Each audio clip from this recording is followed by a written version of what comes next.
था उस बुत खाने में, वो सारे का सारा खाना जो था वो बुतों के आगे रख देते थे, और खूब ढेर सारा खाना जो होता था वो रख कर बुतों के आगे, फिर ये जितना भी शहर होता था ये सारे का सारा जो था वो जिस जगह को इन्होंने मुंतखब किया होता था वो सब काम करने के लिए, तिजारत के लिए और सैर व तफरीह के लिए और मजे करने के लिए जिस जगह का इन्होंने इंतखाब किया होता था, तो ये खाना वगैरह रख कर और फिर ये लोग जो थे ये उधर चले जाते थे, और फिर सारा दिन खूब मौज मस्ती करके, और जो था वो ईद की तरह का एक दिन जो था ये मनाकर, और फिर ये जो था जब वापस आते थे तो फिर ये क्या करते थे कि उन बुतों के आगे जो खाना होता था फिर ये वो खाना उठा लेते थे कि भाई अब ये तबरुक हो गया, बुतों ने इसमें से अपनी मर्जी से खा लिया है और अब ये खाना जो है तबरुक हो गया। और फिर वो जितना भी खाना होता था फिर वो रात में इनकी एक और बड़ी पार्टी होती थी जिसमें वो सारे का सारा खाना जो होता था वो फिर इनकी जो पूरी कौम थी वो खाना इस्तेमाल करती थी।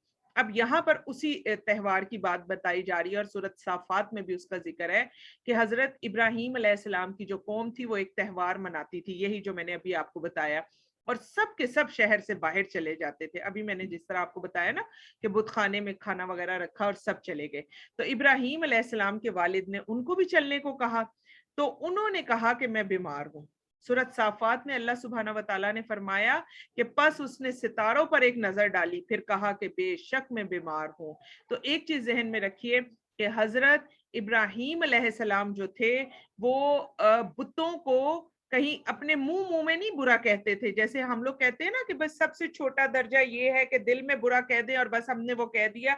नहीं, हजरत इब्राहीम अलैहिस्सलाम अलल ऐलान बुतों को बुरा कहते थे, और जितने भी बस्ती के इलाके के जितने भी लोग थे उन सबको पता था कि यही वो वाहिद शख्स है जिसका नाम इब्राहीम है अलैहिस्सलाम, यही हमारे बुतों को नुकसान पहुंचाएगा, कोई दूसरा नहीं पहुंचा सकता। तो हजरत इब्राहीम अलैहिस्सलाम ने उस दिन सोच लिया था कि मैंने क्या करना है, और उन्होंने कह दिया कि मैं बीमार हूं। तो ये पहला झूठ था जो हजरत इब्राहीम अलैहिस्सलाम ने बोला, हालांकि आप देखिए कि ये किसी वजह से बोला गया था।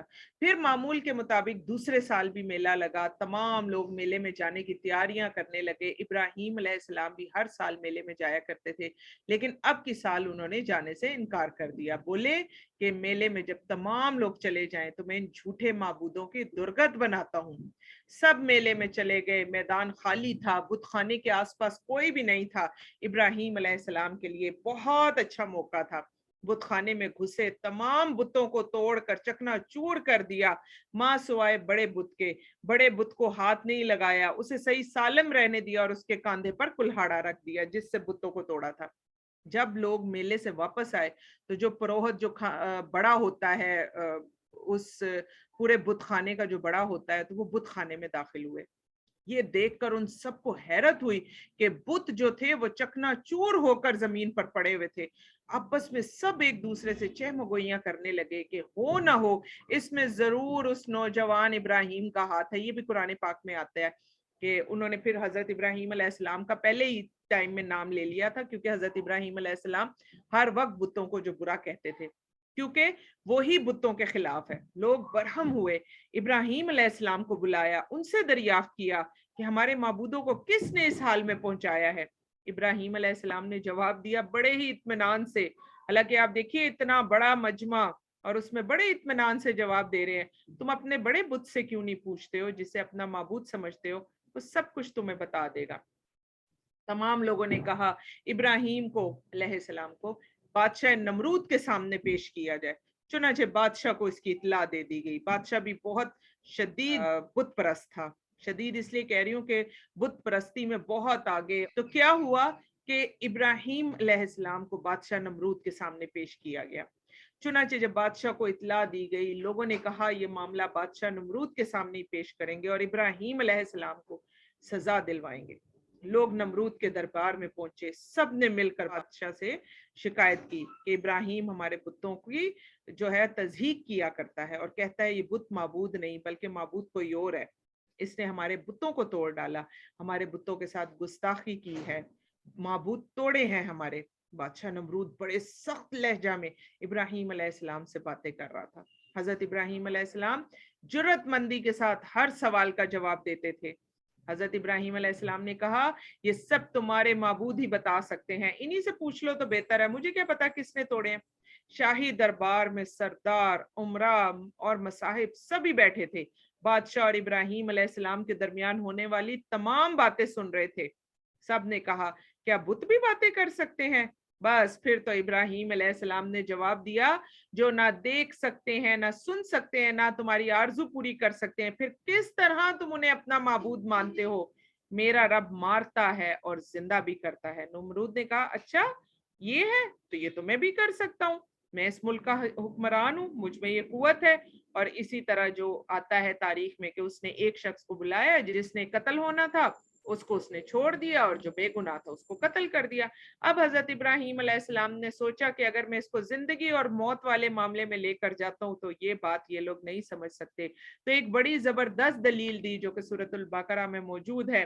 حضرت ابراہیم علیہ السلام نے کہا میرا رب مشرق سے سورج کو نکالتا ہے، تو اسے مغرب سے نکال دے۔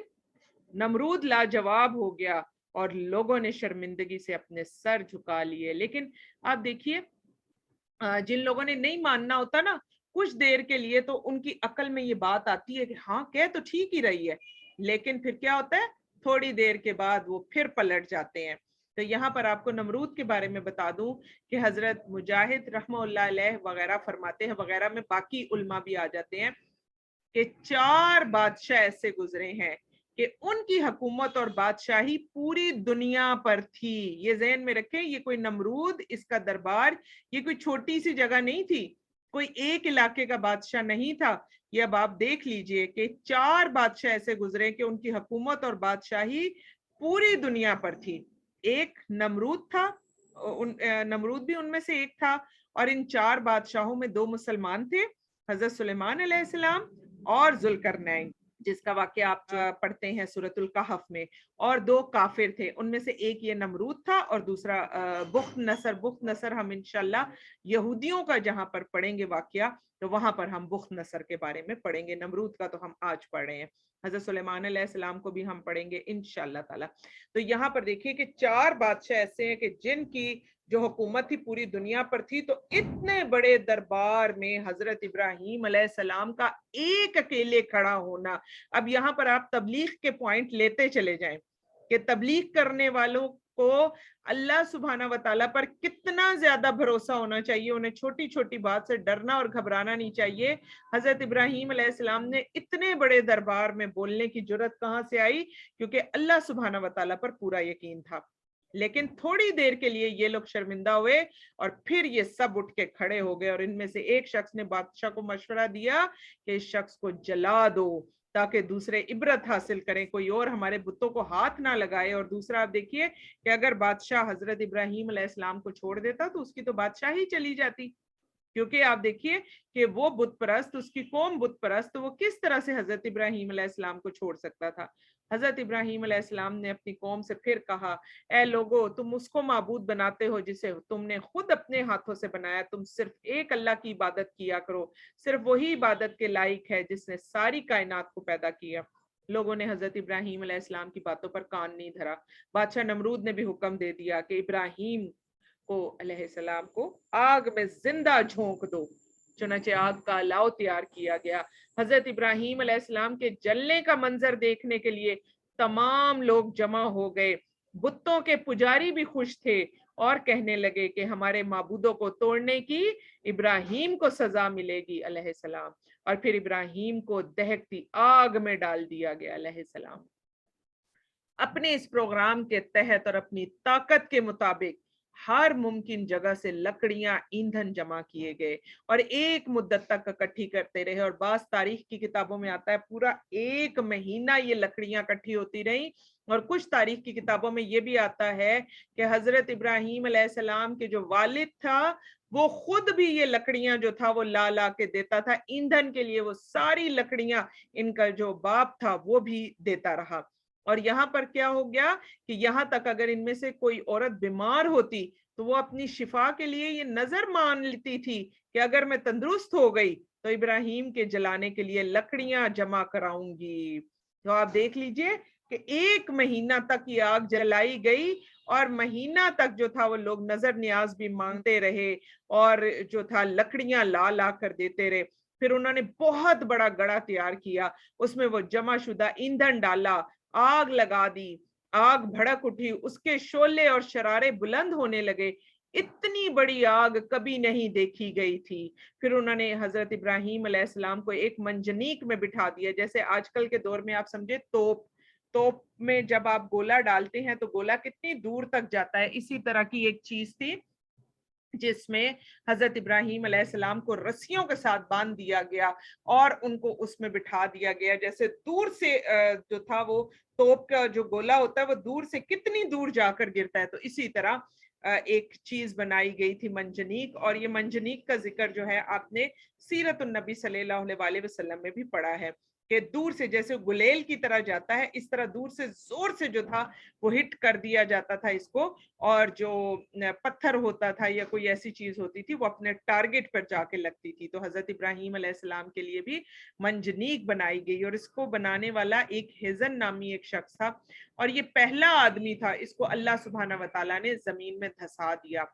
और क्यामत तक वो जमीन में धंसता चला जाएगा। ये आपको जो अभी मैं ये जो पढ़ा रही हूँ ये किताब अल बदाया वन नहाया से है, तो उसमें से ये पता चला कि इस शख्स का नाम हेजन था। और फिर ये लोग हजरत इब्राहीम अलैहिस्सलाम को मंजनीक में मजबूती से बांध रहे थे, पूरी रस्सियां जो थी वो हजरत इब्राहीम अलैहिस्सलाम को बांध दी गई और हजरत इब्राहीम अलैहिस्सलाम की जुबान मुबारक पर ये अल्फाज जारी थे, ला इलाहा इल्ला अंत सुब्हानक रब्बुल आलमीन लकल हम्दु व लकल मुल्क ला शरीक लक।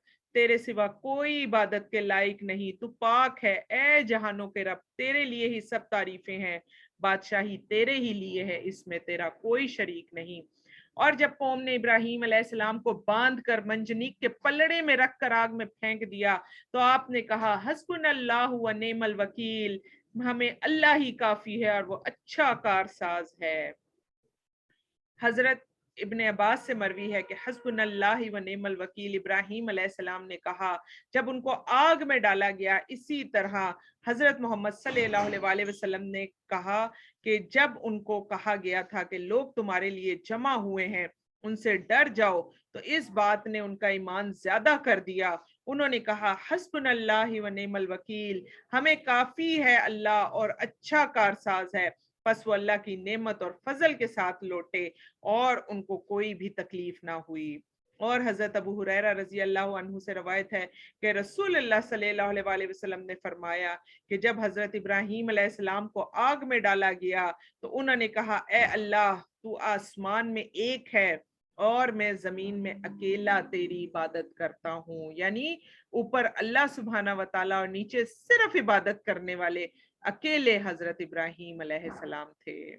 तो यहाँ पर आप देखिए कि ऐसी खौफनाक आग, और फिर उस आग के अंदर हजरत इब्राहीम अलैहिस्सलाम को डाला गया और फिर वो आग सलामती वाली हो गई। हजरत उम्मे शुरैक मरवी है कि रसूलुल्लाह सल्लल्लाहु अलैहि वसल्लम ने छिपकली को कत्ल करने का हुक्म फरमाया है। फरमाया कि वो आग तेज करने के लिए इब्राहीम अलैहिस्सलाम पर फूंके मारती थी। जितने जानवर थे, ऐसी खौफनाक आग कभी किसी ने नहीं देखी थी। तमाम जानवर अपनी अपनी कोशिश में लगे हुए थे कि किसी तरह जो है इस आग को बुझा दिया जाए। और ये जो छिपकली गिरगिट जो है, हदीस के जो अल्फाज हैं, गिरगिट का लफ्ज आता है और क्योंकि छिपकली भी उसी की किस्म है, तो गिरगिट थी, ये जो छिपकली थी ये उसमें फूंके मारती थी कि आग और तेज हो जाए। इसी तरह हजरत आयशा उम्मुल मोमिनीन से मरवी है रजी अल्लाह अन्हा कि रसूलुल्लाह सल्लल्लाहु अलैहि वसल्लम ने फरमाया कि छिपकली को कत्ल कर दे, क्योंकि वो इब्राहीम अलैहिस्सलाम पर जलाई हुई आग में फूंके मारती थी और हजरत आयशा रजी अल्लाह अन्हा जब उसे देखती थी तो उसे मार देती थी। इसी तरह एक और रवायत में भी आता है कि हजरत उम्मुल मोमिनीन आयशा सदीका रजी अल्लाह अन्हा के पास एक औरत आई और उसने एक नेजा खड़ा किया हुआ देखा घर के अंदर ना, जो छोटा सा उसका मुंह होगा आगे, तो उसने पूछा कि ये इस तरह से क्यों है और इसके साथ आप क्या करती हैं। तो हजरत आयशा रजी अल्लाह अन्हा ने जवाब में फरमाया कि इससे हम छिपकलियां मारते हैं, क्योंकि जब हजरत इब्राहीम अलैहिस्सलाम को आग में डाला गया तो जमीन के तमाम जानवर इस आग को अपनी हस्बे कोशिश बुझाते थे, लेकिन छिपकली इस आग को तेज करने के लिए इसमें फूंक मारती थी।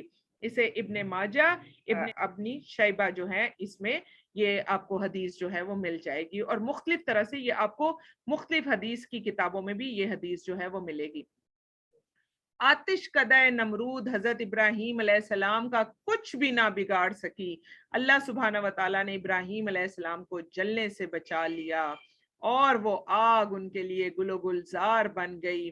اور پھر ایک اور تاریخ کی کتاب میں، بلکہ البدایہ والنہایہ اور تاریخ ابن خلدون جو ہے وہاں پر بھی ایک ہی بات جو ہے وہ بتائی گئی، وہ یہی ہے کہ حضرت ابراہیم علیہ السلام فرماتے ہیں کہ وہ جو باغ تھا اور وہ جو حضرت ابراہیم علیہ السلام جس جگہ پر آگ تھی، اور وہ آگ جس طرح سے ٹھنڈی ہوئی اور جس طرح سے سلامتی والی ہو گئی، تو حضرت ابراہیم علیہ السلام فرماتے ہیں کہ وہ جو لمحات تھے، وہ جو وقت تھا، وہ مجھے بالکل نہیں بھولتا، کیونکہ اس کے اندر جو ایک رحمت تھی اور جو ایک سکون تھا، وہ پھر مجھے اس کے بعد کبھی بھی نصیب نہیں ہوا۔ یہ تاریخ کی کتابوں میں سے جو ہے وہ ہمیں پتہ چلتا ہے، باقی اللہ سبحانہ و تعالیٰ زیادہ بہتر جانتے ہیں۔ اور بہت ساری تاریخ کی کتابوں میں یہ بھی آتا ہے کہ یہ جو حضرت ابراہیم علیہ السلام کے ارد گرد وہ جو باغ بن گیا تھا، وہ جو آگ ٹھنڈی ہو گئی تھی، تو حضرت ابراہیم علیہ السلام اس میں کافی عرصہ رہے بھی تھے، اور بڑے دنوں کے بارے میں بھی بتایا جاتا ہے۔ کئی تاریخ کی کتابوں میں 1 مہینے کا بھی ذکر آتا ہے، باقی اللہ سبحانہ و تعالیٰ زیادہ بہتر جانتے ہیں، کیونکہ زیادہ تاریخ کی کتابوں میں ایسی بات نہیں پتہ چلتی۔ تو اب حضرت ابراہیم علیہ السلام پر جب وہ آگ سلامتی والی ہوئی، تو اتنے بڑے مجمع نے دیکھا، اور آپ دیکھ لیجئے، میں نے آپ کو بتایا کہ اس واقعے کے بعد صرف حضرت لوط علیہ السلام تھے جو حضرت ابراہیم علیہ السلام پر ایمان لے کر آئے تھے۔ اگرچہ حضرت ابراہیم علیہ السلام اپنے والد کو بہت پہلے چھوڑ چکے تھے، اور لیکن ان کے لیے اکثر دعا کیا کرتے تھے کہ وہ راہ راست پر آ جائیں، لیکن اللہ تعالیٰ نے حضرت ابراہیم علیہ السلام کو وحی کے ذریعے حکم دیا کہ مشرک اور کافر اور گمراہی اختیار کرنے والوں کے لیے دعا نہ کریں۔ آپ دیکھیے سورۃ توبہ میں بھی حضرت محمد صلی اللہ علیہ وسلم کو بھی منع کر دیا گیا تھا، کیونکہ ان کا باپ بھی گمراہ لوگوں میں شامل تھا، اسی لیے دعا کرنے سے منع کیا گیا۔ اللہ سبحانہ و تعالیٰ کے نزدیک توبہ اسی کی قبول ہوتی ہے جو موت سے پہلے توبہ کر لے اور نیک عمل بھی کرے۔ اصل ایمان نیک عمل ہی ہے۔ اللہ تعالیٰ ہمیں بھی نیک عمل کرنے کی توفیق عطا فرمائے، آمین۔ آپ نے تبلیغ کا سلسلہ پھر بھی جاری رکھا، لیکن گمراہ قوم کے اندر کوئی تبدیلی نہیں آئی، بلکہ وہ لوگ آپ کی زندگی کے درپے تھے، زندگی اجیرن کر رکھی تھی، آپ کو ستاتے اور پریشان کیا کرتے تھے، جس سے آپ کا جینا دوبھر ہو گیا تھا۔ چنانچہ تنگ آ کر آپ نے ہجرت کرنے کی ٹھان لی۔ اب آپ نے سامان سفر باندھا، فلسطین کی طرف روانہ ہوئے۔ روایات اور تاریخ کے مطابق حضرت لوط علیہ السلام بھی آپ ہی کے زمانے میں تھے، وہ آپ کے رشتہ دار بھائی تھے، اور وہ اور حضرت ابراہیم علیہ السلام یہ دونوں جو تھے پھر یہ فلسطین کی طرف ہجرت کر کے چلے گئے۔ اب کیا ہوا کہ یہ بھی تبلیغ کرتے تھے، اور فلسطین میں کچھ عرصہ قیام کرنے کے بعد آپ مصر روانہ ہوئے۔ اس زمانے میں مصر میں فرعون کی حکومت تھی، اور مصر پر جو بادشاہ حکومت کرتا تھا وہ فرعون کہلاتا تھا۔ روایات کے مطابق شاہی خاندان سے آپ کی کچھ رشتہ داری بھی تھی، کیونکہ آپ کو میں نے بتایا نا کہ جو ان کا جو باپ تھا تو وہ کیونکہ بت پرست تھا، تو ان کے باپ کی وجہ سے جو ہے ہاں جہاں بت پرستی ہوتی تھی وہ سب لوگ ان کے باپ کی بڑی عزت کیا کرتے تھے۔ تو یہی وجہ تھی کہ کچھ لوگ جانتے تھے حضرت ابراہیم علیہ السلام کو۔ تو بعض تاریخ کی کتابوں میں آتا ہے کہ جب مصر کی طرف گئے تھے تو حضرت ابراہیم علیہ السلام کی بڑی آؤ بھگت ہوئی تھی، اور بعض تاریخ کی کتابوں میں یہ آتا ہے کہ مصر کی طرف جب حضرت ابراہیم علیہ السلام گئے تھے تو اس وقت جو اس کا بادشاہ تھا وہ بڑا عیش پرست بادشاہ تھا، بڑا گمراہی میں مبتلا تھا، اور اگر کوئی بھی خوبصورت عورت وہ دیکھتا تھا تو وہ کیا کرتا تھا، وہ اس عورت کو حاصل کرتا تھا، زبردستی چھین لیتا تھا۔ اب حضرت ابراہیم علیہ السلام جب ادھر گئے تو حضرت سارا رضی اللہ عنہا کے بارے میں آتا ہے کہ حضرت حوا اللہ عنہا جو تھی ان کے بعد ایک حضرت حوا رضی اللہ عنہا جو تھی وہ بے تحاشا خوبصورت تھی، اور ان کے بعد اگر کوئی عورت نہایت حسین و جمیل عورت تھی تو وہ حضرت سارا رضی اللہ عنہا تھی۔ اور حضرت سارا رضی اللہ عنہا جو تھی وہ کامدانی کون سے تعلق رکھتی تھی، یہ بھی میں نے آپ کو جو ہے وہ شروع میں بتا دیا، ایک نیک خاتون تھی۔ اور پھر اسی طرح اب کیا ہوا کہ بادشاہ نے حضرت سارا کو جو حاصل کر لیا، पता किया कि भाई ये जो औरत है ये कौन है। हजरत इब्राहीम अलैहिस्सलाम से पूछा और हजरत इब्राहीम अलैहिस्सलाम को यहाँ पर जो था वो झूठ बोलना पड़ा। उसकी वजह क्या थी?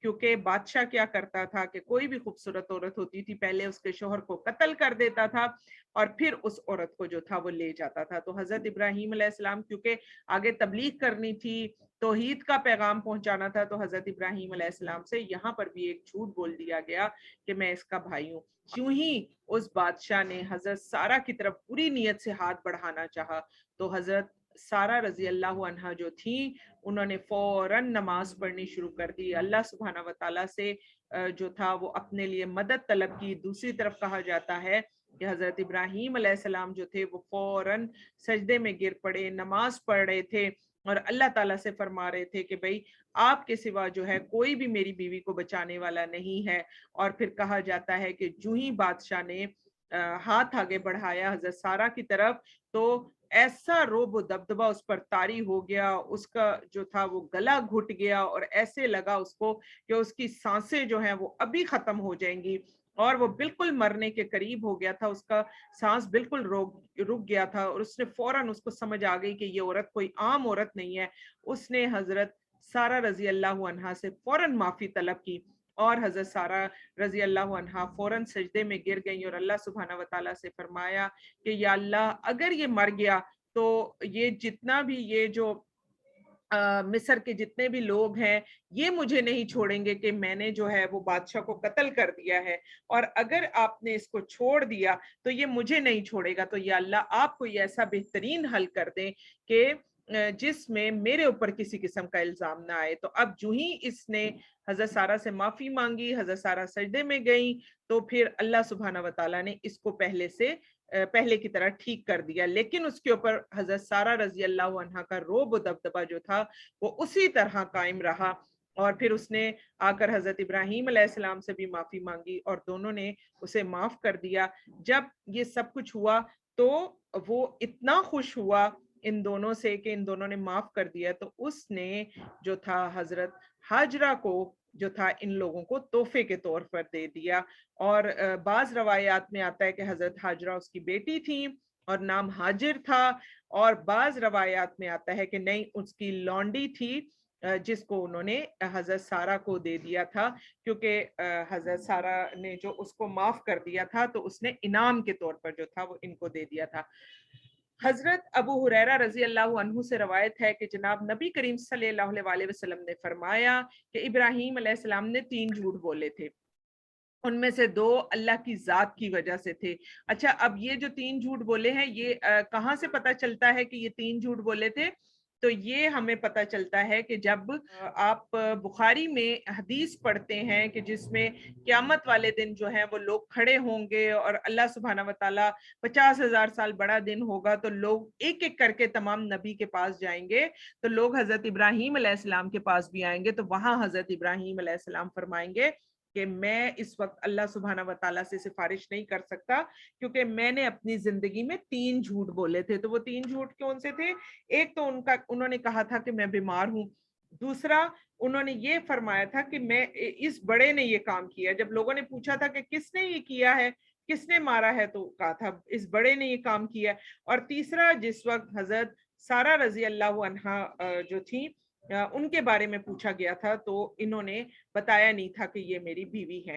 तो इसी वजह से जो था ये 3 झूठ जो थे, हालांकि आप देखिए कि हम 1 मिनट में कितने झूठ बोलते हैं और ये जितने भी थे अगर आप और मैं देखें तो हम तो इसे झूठ समझे ही ना, लेकिन अंबिया के लिए ये बहुत बड़ी बात होती है।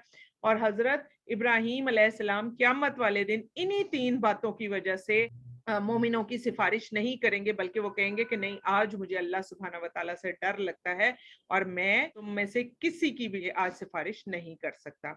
और फिर इसी तरह देखें कि जो बादशाह था इखलाक से मुतासिर हुआ, अपनी बेटी हाजरा को आपकी ज़ौजियत में दे दिया, इसके साथ और बहुत सा मालो असबाब भी जो था वो इनको साथ दे दिया, और ईमान लाने का उसने वादा भी कर लिया था लेकिन ईमान नहीं लाया था। आप हजरत हाजरा को अपने घर ले गए, जिंदगी बड़ी खुशगवारी से गुजर रही थी। हजरत सारा और हजरत हाजरा मोहब्बत और इत्तफाक के साथ रहने लगी। हजरत इब्राहीम अलैहिस्सलाम मिस्र में कुछ अरसा क़याम करने के बाद फलस्तीन रवाना हुए, इसीलिए फलस्तीन को अंबिया की सरजमीन भी कहा जाता है। حضرت ابراہیم علیہ السلام کی کوئی اولاد نہیں تھی، اس لیے آپ کو غم تھا کہ حضرت ابراہیم علیہ السلام اولاد کے لیے اکثر دعا کیا کرتے تھے۔ اللہ نے آپ کی دعا قبول کی، حضرت ہاجرہ کو اولاد کی نعمت سے نوازا، اور حضرت سارہ نے ہی حضرت ہاجرہ کو حضرت ابراہیم علیہ السلام کو ہبہ کیا تھا، اور بچے کا نام اسماعیل علیہ السلام رکھا گیا۔ حضرت سارہ کے بطن سے کوئی اولاد نہیں ہوئی، اس لیے حضرت سارہ کے دل میں رشک پیدا ہوا۔ حضرت سارہ کو بہت دکھ ہوتا تھا، بہت مایوسی ہوتی تھی، اور مایوسی سے دماغ چڑچڑا ہو گیا، اور حضرت ہاجرہ سے ان کی انبن ہو گئی اور زندگی ناخوشگوار ہو گئی۔ ایک دن حضرت سارہ نے حضرت ابراہیم علیہ السلام سے خواہش ظاہر کی کہ ہاجرہ اور اس کے بچے کو میری نظروں سے دور کر دیا جائے۔ حضرت سارہ کی یہ تجویز حضرت ابراہیم علیہ السلام کے لیے رنج و غم کا باعث تھی۔ آپ دیکھیے اتنی بڑی عمر میں جو ہے حضرت ابراہیم علیہ السلام کو بیٹا عطا ہوا تھا، تو کیسے دور کر دیتے؟ حضرت ابراہیم علیہ السلام حضرت سارہ سے بھی بہت زیادہ محبت کرتے تھے، وہ آپ کی پہلی بیوی تھی۔ اللہ سبحانہ و تعالیٰ نے آپ پر وحی بھیجی کہ ہاجرہ اور اس کے بچے کو علیحدہ رکھو۔ آپ کو اللہ کے حکم کی تعمیل کرنی پڑی، اگرچہ یہ بات آپ پر بڑی مشکل تھی، لیکن اللہ کی یہی مرضی تھی۔ اللہ کے حکم کے آگے آپ نے سر جھکا لیا، اور ایک روز آپ اپنی چھوٹی بیوی ہاجرہ اور اس کے بچے کو لے کر کسی انجانی منزل کی طرف روانہ ہو گئے، اور کہا جاتا ہے کہ ان کے لیے براق آیا تھا جس پر بیٹھ کر یہ چل پڑے تھے، اور چلتے چلتے ایک وادی میں پہنچے جہاں چٹیل میدان اور پہاڑوں کے علاوہ کچھ بھی نہ تھا۔ ہریالی کا کہیں دور دور تک نام و نشان نظر نہیں آ رہا تھا، ایسے مقام پر پانی بھی نہیں تھا، زندگی بڑی کٹھن تھی۔ حضرت ابراہیم علیہ السلام نے ایک مقام چن لیا اور وہیں پڑاؤ ڈالا۔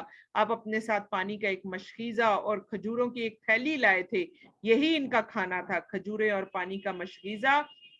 حضرت ہاجرہ کے حوالے کیا اور کہا کہ میں اسی مقام پر روانہ ہو رہا ہوں، اللہ تمہارا نگہبان۔ جب آپ جانے لگے تو حضرت ہاجرہ آپ کے پیچھے پیچھے دوڑی اور کہنے لگی کہ اس سنسان اور بیابان میں مجھے کہاں چھوڑ کر جا رہے ہو؟ میں کس کے آسرے پر زندہ رہوں گی؟ یہاں تو پانی کی ایک بوند بھی نہیں ہے۔ حضرت ابراہیم علیہ السلام خاموش رہے۔ جب حضرت ہاجرہ نے بار بار اصرار کیا تو آپ نے فرمایا کہ میں یہاں اللہ کے حکم پر تمہیں چھوڑ رہا ہوں۔ حضرت ہاجرہ نیک اور عبادت گزار تھیں، جب اللہ کا حکم سنا تو فرمایا اللہ ہی میری حفاظت کرے گا، زندہ رہنے کا سامان بھی فراہم کرے گا، مجھے آپ یہیں چھوڑ دیں۔ حضرت ابراہیم علیہ السلام روانہ ہونے لگے تو آپ دیکھتی رہیں۔ حضرت ابراہیم علیہ السلام نے اس جدائی کے موقع پر بھی صبر کا دامن ہاتھ سے نہیں چھوڑا، اللہ کا حکم بجا لائے۔ آپ نے اپنے پیارے بیٹے اور بیوی کو چھوڑ دیا۔ یہ گھڑی بہت زیادہ آزمائش کی تھی۔ آپ نے اللہ سے دعا کی، اے پروردگار میں اپنی بیوی اور بچے کے ساتھ ایسی جگہ آباد ہو رہا ہوں جہاں تیرا مقدس گھر ہے، جہاں کی زمین بالکل ہی بنجر ہے، یہاں کچھ پیدا نہیں ہوتا، تو اپنے فضل و کرم سے اس زمین کو اس قابل بنا دے کہ یہاں پھل پیدا ہو، تاکہ ہم تیرا رزق کھائیں، عبادت کریں، نماز قائم کریں اور تیرا شکر بجا لائیں۔ آپ نے دعا کی اور چلے گئے۔ حضرت ہاجرہ تنہا رہ گئیں، پاس میں صرف شیرخوار بچہ تھا۔ کچھ دنوں تک حضرت ہاجرہ صرف کھجوروں اور پانی کے مشکیزے پر گزارا کرتی رہیں، بچے کو اپنا دودھ پلاتی، مناسب کھانا نہ ہونے کے سبب آپ کمزور ہوتی گئیں، سینہ میں دودھ بھی خشک ہو چکا تھا، اسی لیے دودھ نہیں اتر رہا تھا، بچہ بھی بھوکا رہنے لگا۔ حضرت ہاجرہ بچے کو بھوکا دیکھ کر بے تاب ہو گئیں، خود اپنے لیے بھی کھانے کے لیے کچھ نہ تھا۔ اسماعیل علیہ السلام بچے تھے، بھوک سے رو رہے تھے۔ بچے کی یہ حالت دیکھ کر ماں تڑپ اٹھی، دل میں خیال آیا کہیں کوئی انسان نظر آ جائے تو دھارس بندھے۔ آپ دوڑتی ہوئی ایک بلند مقام پر چڑھ گئیں، یہ ایک پہاڑی تھی، اس کا نام صفا تھا۔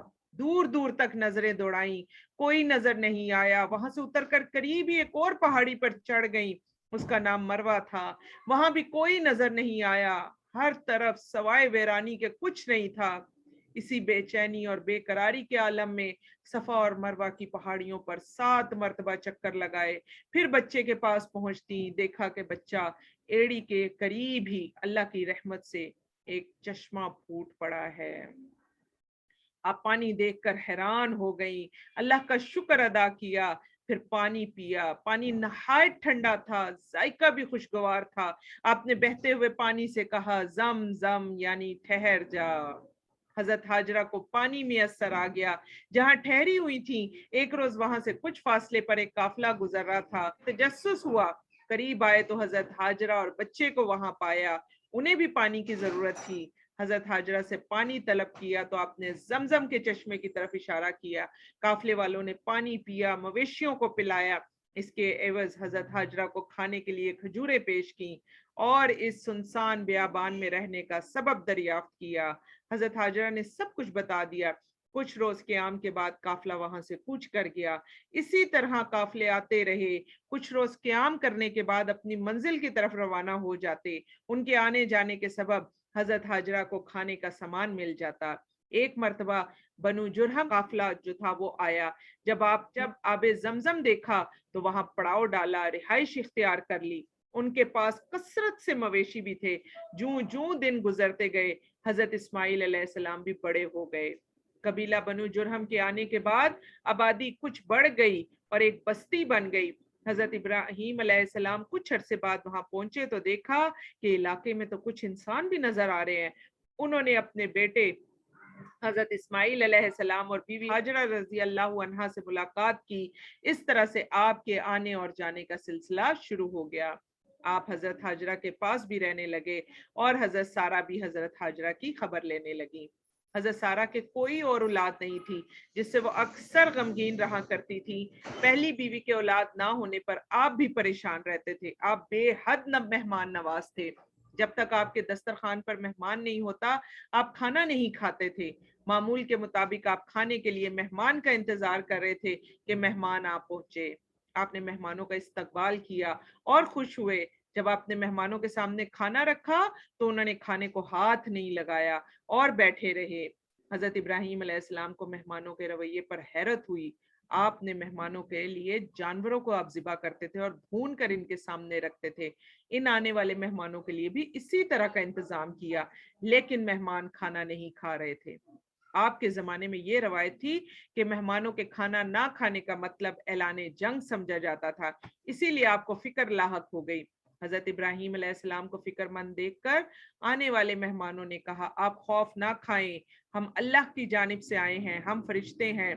कौमे लूत को उनके गुनाहों की सजा देने आए हैं और आपके लिए भी खुशखबरी लेकर आए हैं. ये सुनकर हजरत इब्राहीम अलैहिस्सलाम मुस्कुराए और पूछा, ये कैसी खुशखबरी है? फरिश्तों ने कहा कि सारा के बतन से भी औलाद होने वाली है. ये बात सुनकर हजरत इब्राहीम अलैहिस्सलाम हैरत में पड़ गए और सोचा कि मेरी उम्र तो 100 बरस है और सारा की उम्र 80 बरस है. भला इस उम्र में भी कोई किस तरह औलाद की उम्मीद रख सकता है? लेकिन अल्लाह कादिरुल मुतलिक है, वो सब कुछ कर सकता है. वो खामोश रहे. हजरत सारा फरिश्तों की बात सुनकर हंस पड़ी और कहने लगी कि मैं बूढ़ी हो चुकी हूँ और इब्राहीम अलैहिस्सलाम भी बूढ़े हैं. इस उम्र में किस तरह औलाद हो सकती है? फरिश्तों ने जवाब दिया, अल्लाह के यहाँ सब कुछ मुमकिन है. फरिश्तों ने हजरत इसहाक के पैदा होने की बशारत हजरत सारा को सुनाई. फरिश्तों ने सिर्फ इतना ही नहीं कहा बल्कि ये भी कहा कि इसहाक का भी एक बेटा होगा और उसका नाम याकूब होगा, यानी पोते की बशारत भी दे दी. ना सिर्फ बेटे की बल्कि पोते की भी. और अल्लाह ताला तुम पर रहमत और बरकत करने वाला है. वो तुम्हारी औलाद को सितारों की मानिद बढ़ाएगा, सितारों की मानिद. और आप देख लीजिए कि वो तमाम जो औलादे हैं वो अभी हजरत मोहम्मद सल्लल्लाहु अलैहि वसल्लम और उनकी उम्मत में हम भी आते हैं. तो ये जो सितारों की मानिद कहा गया ना, तो इसके अंदर एक सितारा आप भी हैं, एक सितारा मैं भी हूँ, हम सब भी हैं. तो जिसको अल्लाह सुब्हाना व तआला ने बढ़ाया है. और अल्लाह ताला ने हजरत सारा को औलाद की नेमत से नवाजा. उनका नाम इसहाक था. हजरत इब्राहीम अलैहिस्सलाम अब हजरत हाजरा के पास भी रहने लगे. अल्लाह ने हजरत इब्राहीम अलैहिस्सलाम को एक और आजमाइश में डाला. आपने एक रात ख्वाब में देखा कि अपने प्यारे बेटे हजरत इस्माइल अलैहिस्सलाम को कुर्बान कर रहे हैं. 3 रातें ऐसे ही ख्वाब नजर आए. अंबिया के ख्वाब सिर्फ ख्वाब नहीं होते, वही का हिस्सा होते हैं. हजरत इब्राहीम अलैहिस्सलाम समझ गए कि हजरत इस्माइल अलैहिस्सलाम को कुर्बान करने का मुतालबा किया जा रहा है. हजरत इब्राहीम अलैहिस्सलाम ने सर झुका लिया. आपने अपने बेटे से कहा, ए मेरे बेटे, मैंने ख्वाब में तुझे ज़िबा करते हुए देखा है. ये इस बात का इशारा है कि अल्लाह तुम्हारी कुर्बानी चाहता है. इस बारे में तुम्हारा क्या ख्याल है? उन्होंने बिला झिझक कहा, अगर अल्लाह का यही हुक्म है कि मैं अल्लाह की राह में अपनी जान का नजराना पेश करूं तो मैं तैयार हूं. आप मुझे सब्र करने वालों में से पाएंगे. جب ضعیف باپ اپنے ارمانوں اور دعاؤں سے مانگے ہوئے بیٹے کو اللہ کی رضا کی خاطر قربانی کے لیے تیار ہو گئے تو بیٹا ابراہیم علیہ السلام کا تھا، اس نے فوراً مان لیا، اپنی گردن چھری کے نیچے رکھ دی۔ رحمت خداوندی نے جوش مارا اور آواز آئی، اے ابراہیم، تو نے اپنا خواب سچ کر دکھایا، ہم نیکی کرنے والوں کو ایسی ہی جزا دیتے ہیں۔ اور اس موقع پر اللہ کے فرشتے نے حضرت ابراہیم علیہ السلام کے سامنے مینڈھا رکھ دیا تاکہ بیٹے کے بدلے اس کو ذبح کر دیں۔ چنانچہ آپ نے ایسا ہی کیا، یہی وہ قربانی ہے جو اللہ سبحانہ و تعالیٰ کی بارگاہ میں قبول ہوئی، اور آج بھی فرزندان توحید اسی نسبت سے ابراہیم علیہ السلام کی یاد تازہ کرتے ہیں۔ قرآن کریم میں بھی اللہ سبحانہ و تعالیٰ فرماتے ہیں کہ اللہ تک نہ قربانی کا گوشت پہنچتا ہے نہ خون، بلکہ تقویٰ پہنچتا ہے۔ حضرت ابراہیم علیہ السلام کی ساری زندگی آزمائش میں گزری۔ پہلی مرتبہ نمرود نے آپ کو آگ میں ڈالا، آگ ٹھنڈی ہو گئی۔ دوسری مرتبہ اپنی بیوی حضرت ہاجرہ اور ننھے اسماعیل کو سنسان ویران علاقے میں تنہا چھوڑنا پڑا۔ تیسری مرتبہ اپنے بیٹے اسماعیل کو اللہ کی راہ میں قربان کرنا پڑا، لیکن اللہ نے رحم فرمایا۔ اگر ہم بھی اپنے اندر اسی طرح قربانی کا جذبہ رکھیں تو انشاءاللہ تعالی اللہ سبحانہ و تعالی ہمارے لیے بھی بہترین راہ جو ہے وہ نکالیں گے اور ہماری بھی قربانیوں کو قبول فرمائیں گے۔ حضرت ابراہیم علیہ السلام فلسطین میں رہتے تھے۔ حضرت ہاجرہ اور حضرت اسماعیل علیہ السلام سے ملنے کے لیے مکہ معظمہ آتے رہے۔ ایک مرتبہ حضرت ابراہیم علیہ السلام بیت اللہ کی تعمیر کی غرض سے مکہ تشریف لائے۔ اس وقت حضرت اسماعیل علیہ السلام کی عمر 20 سال تھی، اور کچھ روایات میں اس سے بھی کم آتی ہے۔ باپ نے بیٹے سے ملاقات کی۔ اس مرتبہ حضرت ابراہیم علیہ السلام طویل عرصہ بعد مکہ آئے، اور حضرت اسماعیل علیہ السلام باپ کو دیکھ کر پھولے نہ سمائے، خوشی خوشی گلے ملے۔ حضرت ابراہیم علیہ السلام نے فرمایا، بے شک تیرے رب نے مجھے اس کے گھر بیت اللہ کی تعمیر کرنے کا حکم دیا ہے۔ حضرت اسماعیل علیہ السلام نے جواب دیا، ابا جان، اللہ کے حکم کی فوراً تعمیل کیجئے۔ باپ نے فرمایا، رب کائنات نے اس عظیم کام میں تجھے میری مدد کرنے کا حکم دیا ہے۔ عرض کیا، میں حاضر ہوں، آپ کر گزریے۔ چنانچہ کعبہ کی تیاری کے لیے دونوں کمر بستہ ہو گئے۔ روایات کے مطابق کعبہ کی تیاری کا کام شروع ہو گیا۔ حضرت جبریل نے رہنمائی کی کہ کعبہ کی بنیاد کس جگہ رکھی جائے اور اس کے لیے کتنی جگہ گھیری جائے اور کس طرح تعمیر کی جائے۔ حضرت جبریل کے بتانے پر باپ اور بیٹے نے کھدائی شروع کر دی۔ حضرت اسماعیل علیہ السلام ایک مزدور کی طرح پتھر لا کر رکھتے، حضرت ابراہیم علیہ السلام پتھر پر پتھر رکھ کر دیوار بلند کرتے۔ پتھر بہت وزنی تھے، اللہ نے انہیں قوت عطا کی تھی۔ روایات کے مطابق بنیادوں میں کوہ ہیرا کے پتھر استعمال ہوئے۔ جب دیوار اتنی بلند ہو گئی اور اونچائی پر پتھر رکھنا دشوار ہو گیا تو حضرت ابراہیم علیہ السلام نے اپنے بیٹے سے کہا کہ کوئی پتھر تلاش کرو جس پر کھڑے ہو کر دیوار بلند کی جا سکے۔ سیدنا اسماعیل علیہ السلام ایسا پتھر تلاش کر کے لائے اور اسی پتھر پر کھڑے ہو کر دیوار کو بلند کیا۔ اسی کو مقام ابراہیم کے نام سے یاد کیا جاتا ہے۔ اس سخت پتھر پر پاؤں کے نشان بن گئے۔ جب دیوار مرضی کے مطابق بلند ہو گئی تو حضرت ابراہیم علیہ السلام نے حضرت اسماعیل علیہ السلام سے کہا کہ ایک اور عمدہ سا پتھر لے آؤ تاکہ ایک کونے پر نصب کیا جائے اور یہ قاعدہ بنا لیا جائے کہ طواف اسی مقام سے شروع ہوگا۔ حضرت اسماعیل علیہ السلام کو ایک ایسا پتھر مل گیا جس سے روشنی نکل رہی تھی۔ آپ کو یاد ہو کہ آپ کو بتایا تھا کہ حجر اسود جو تھا، حضرت آدم علیہ السلام نے جب خانہ کعبہ کی تعمیر کی تھی تو اس وقت آسمان سے آیا تھا زمین پر، اور پھر حضرت اسماعیل علیہ السلام کو بھی حجر اسود جو تھا وہ مل گیا تھا، اور حضرت اسماعیل علیہ السلام اس کی روشنی دیکھ کر حیرت زدہ ہو گئے تھے۔ حضرت اسماعیل علیہ السلام نے پوچھا، ابا جان، یہ پتھر کون سا ہے؟ حضرت ابراہیم علیہ السلام نے جواب دیا، یہ وہ پتھر ہے جسے جبریل علیہ السلام جنت سے لائے ہیں، اور اس پتھر کو ایک کونے پر نصب کر دیا گیا۔ طواف کا چکر اسی مقام سے شروع ہوتا ہے۔ تو آئیں آج ہم بھی اپنے اندر روح ابراہیمی پیدا کریں۔ حضرت ابراہیم علیہ السلام جن کو ابو الانبیاء بھی کہا جاتا تھا، آپ دیکھیے کہ ان کی ساری زندگی جو ہے وہ کس طرح سے گزری، پریشانیاں، مشکلات اور تکالیف میں، لیکن آپ دیکھیں کہ کسی بھی موقع پر انہوں نے اف تک نہیں کی۔ اسی طرح حضرت ابراہیم علیہ السلام کی وفات 175 برس کی عمر میں، آپ کی جو وفات تھی وہ سرزمین شام میں آپ کا انتقال ہوا۔ حضرت سارا بی بی رضی اللہ عنہا کے پاس اسی زمین کے قطع میں آپ دفن کیے گئے. اب اسی مقام کو خلیل بھی کہتے ہیں. اللہ جل شانہ نے آپ کی آئندہ نسلوں کو بھی نبوت اور کتاب سے آخری زمانے تک سرفراز فرمایا ہے. یہ تھا ہمارا آج کا لیکچر. سبحانک اللہم و بحمدک نشہد ان لا الہ الا انت نستغفرک و نتوب الیک. السلام علیکم ورحمۃ اللہ وبرکاتہ. وعلیکم السلام وعلیکم ورحمۃ اللہ السلام وبرکاتہ. ورحمۃ اللہ وبرکاتہ.